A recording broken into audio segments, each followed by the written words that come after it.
Do you want 3 words that will shut down a narcissist instantly? The last one is actually going to shock them. So let's get right to it.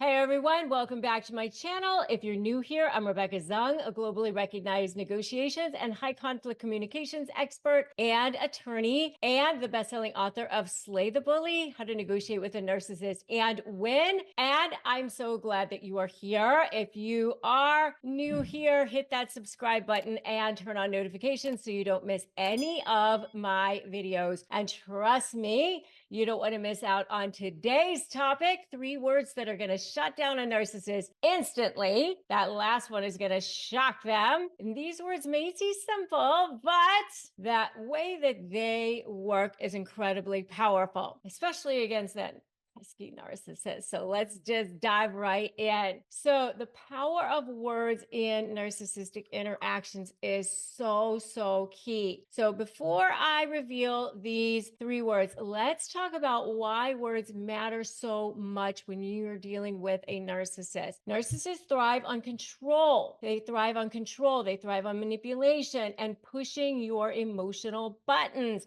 They want to provoke. They want to bait you. They want to trigger you. That's what they want to do. They want to do that all the time. Let's not give them more power. So the right words said in the right way can throw them off their game. So the 3 words that I'm about to give you are going to put you back in the driver's seat. So let's get right to it. First one is sort of like a phrase, right?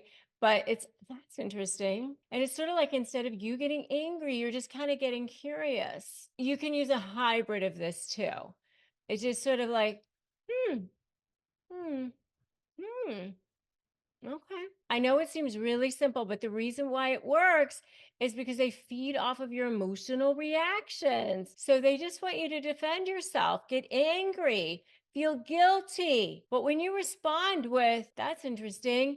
And I always say, I always wear jade, I'm half Chinese, so I always wear jade, but never jade. Never justify, argue, defend, or explain. Because why? You're never going to convince them. You've never seen a narcissist go, oh my God, I'm totally convinced now. You're never going to see them do that. So you never defend yourself. You never feel guilty. You just go, oh, that's interesting. So you're just neutral. They can't stand neutrality because it means that they're not in control. If they say you never care about anyone but yourself, you go, oh, and instead of defending yourself or reacting emotionally, you calmly say, oh, that's interesting. It stops them in their tracks because they don't know how to respond to it. And they say, everybody else thinks you're wrong and I'm right. And rather than just getting upset, you just say, that's interesting. And it just disarms them because they don't know what else to do. They're just feeling isolated and defensive by saying that's interesting.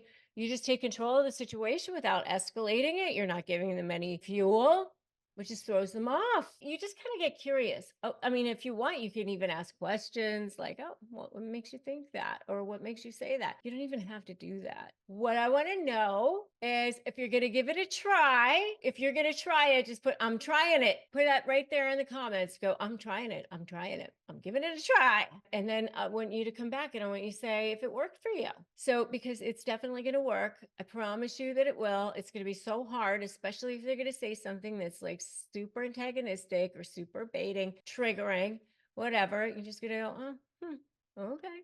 All right, that's interesting. And number 2 is maybe, because they crave certainty. They want control. They want predictable reactions from you so they can manipulate you further. But by saying maybe, ambiguity. And ambiguity, again, is something they hate because remember, they think in terms of black and white. Everything to them is black and white, bad, good. Either you're the friend or the enemy. And if you're the enemy, then you're public enemy number 1. They got to take you down. But if you say, if they say you're going to help me with this, right? Instead of giving them a direct answer, you can say maybe. It leaves them feeling uncertain, which weakens their control over you. Oh, you're coming with me to this event, right? I don't know, maybe. And you start having your autonomy. You're starting to disengage. You're pulling back. This is so good. It's so good for you. If you want phrases for disarming narcissists, I want you to go to disarmthenarc.com right now and get them, because it'll really help you. Join my free private Facebook group, Narcissist Negotiators with Rebecca Zung. Again, help is on the way. And just remember that you can do this. You can do this. Keeps them guessing. You're the one who's in control. You feel secure. They're the insecure ones, not you. It's a subtle way that you're starting to take control, and you're not directly confronting them. You're just subtly taking control with one word. When you start doing this, I want you to drop comments below and let me know that you're doing this. All right. And you guys ready for number 3? This is the one that I know is like gonna shock them, especially if you guys have established a certain type of a relationship, a certain type of precedent where they're used to getting their way. Can you guess what it is?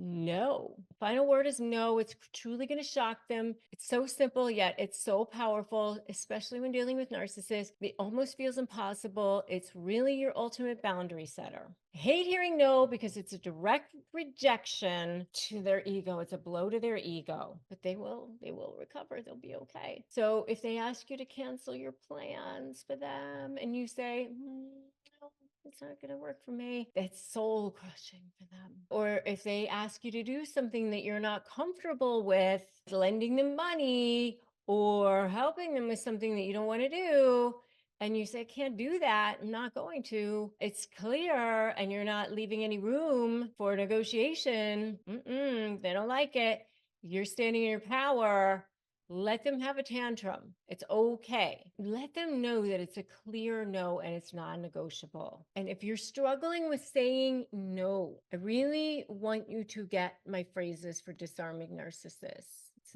free at disarmthenarc.com. Just go get them. It's really important that you just start to disengage. I think it's important.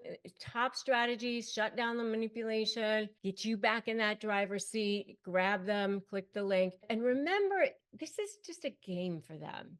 It's such a total game for them. It's a game for them to have that power over you and maintain that hold over you. You're like a possession for them. That's really what you are. You're a possession. They see you as whatever it is a figment in their mind as theirs, but they don't really see you as a person. You have to start to disengage. So if you like this video, give it a like, give it a share it with anybody who you know needs to see this. And make sure you subscribe if you found this to be helpful. Know that you can do this. Know that you have the power. Know that you have the power to overcome and be strong and do the things that you need to do. You can be anything you want to be.